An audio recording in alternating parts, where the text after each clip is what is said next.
It was fine. He's a great team guy. We actually had him available in the bullpen the last 2 days because he only threw 40, so he was down there and ready to go. And it was like finding the right spot to maximize him for the weekend. And I thought he did some good things, tonight. Obviously, the homer, he'd like to have that back, but had some strikeouts, and I thought he competed well in the game today. But yeah, it was good.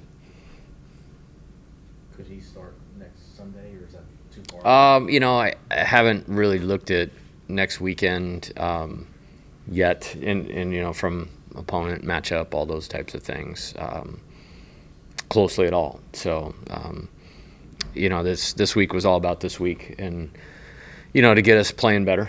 I'll coming off of last weekend, and more about the things that we do. I'm very comfortable starting him. Have been for 10 weeks in a row. So that didn't change. This was a little bit of a, hey, how do we get through tonight? With you tapped out really your two best guys out of the pen, and so yeah. I believe it was 10 walks, a couple hit batters. Was it? Is that what we did tonight? I think Okay. so. I guess what was the issue there, or was it more something else?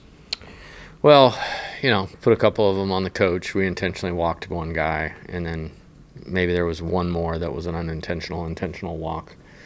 But yeah, it's just like they got great arms, as you could see.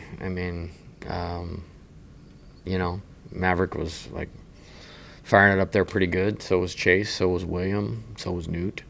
And they've improved. It's just the command piece is the last piece for those guys really having a chance in their baseball career. And I mean to like play for a long time and somebody pay them a lot of money to do it, not get drafted, pay them a lot of money to do it. And, we'll keep working with them. We need those guys. And I thought there were some good steps. Cooper Williams and DJ were awesome tonight. That was, the highlight of the night for me. I don't know what their lines completely looked at, but I think that's when we got the 3 zeros in a row.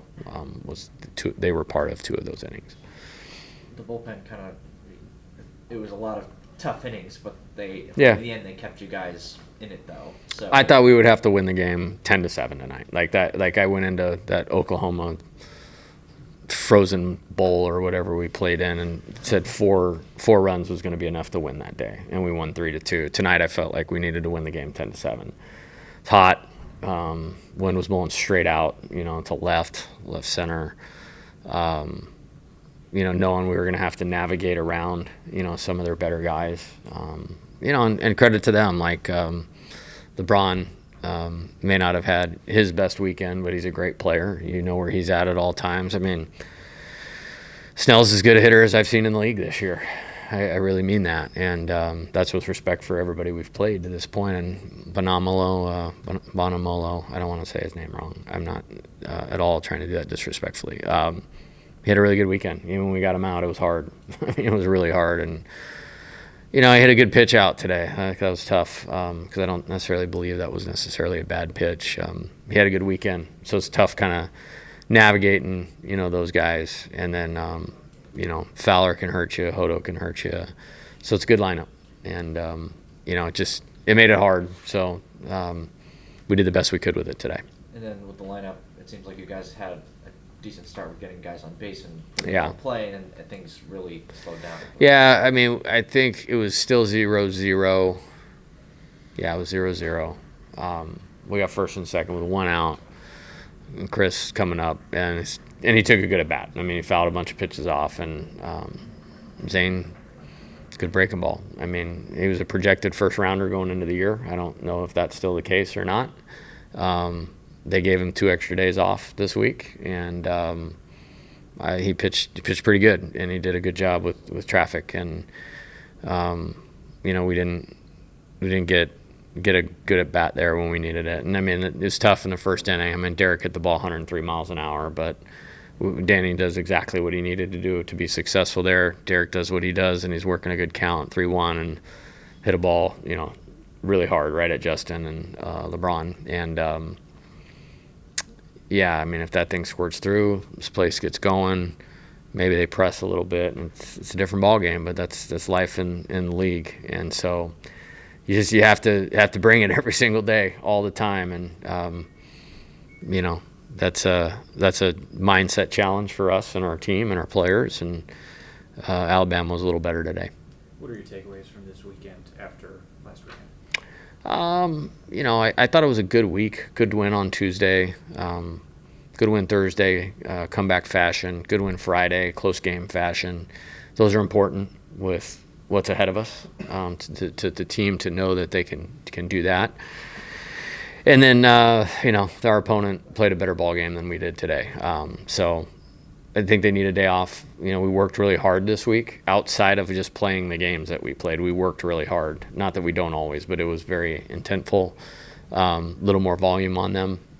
So we need a day off tomorrow, and then we'll get reset and get back to work on Monday. I know you said that you've got 12, 13, 14 guys that you 1,000,000% believe in, but to see guys like over the course of this weekend, guys like Ashton come in the game and be efficient and productive. Jake tonight comes in off the bench and his first at bat hits a 2-run shot.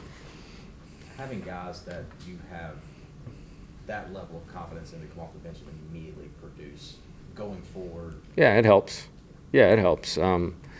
Just you can't get through the schedule that we play without a few bumps in the road offensively. Like the pitching talent, like including on our team, is too good. Eventually, somebody's going 0 for 4, or in some cases 1 for 8 or 9 at some point, and but every game has tremendous value, and so you want to match up as best you can. And I think honestly, it's nice to have that ability this year because last year we did not. We were too right-handed and we were too one-dimensional, and this year we can mix and match a little bit better, which is great. And so, really happy with the job those guys did, and we're hoping for a little more of that magic there in the 9th inning. I just firmly believed you needed to be left-handed, as he made our right-hand hitters look bad the previous inning, and got off to a good start. Really good at bat by Josh. Really good at bat by Jake. I thought Tanner battled to get to 2 strikes, and guy made a nice pitch with the changeup. I couldn't really see the pitch on Dalton. He didn't seem to think it was a strike, but whatever. He's worked hard, and he'd be the DH at about 290 programs in the country. And so wanted to give him an opportunity there. Coach, go to radio. Let's anyone else have anything? One more. Coach, with Jake Brown, had 2 big hits tonight. Yeah. Even had a hit, another hit in the series, but either way, he's played really, really well, especially tonight. So, what does he need to do to really assert himself in every day? Yeah, I view him that way. I mean, I would never say he's not an everyday player. I mean, I don't know how many games we've played, but I'm 40-something. He's probably played in 38 or 39 of them, started most of them, started both against left and rights at times. You have to pick sometimes, and I think we've done a really good job of that this year, and we have the luxury to be able to do it. But I mean, I don't view him as not an everyday player, to answer your question, and he's doing great. Yeah. So Jake Brown is, in my opinion, one of the best players on our team. Thank you, Coach. Thanks. Thanks, Coach.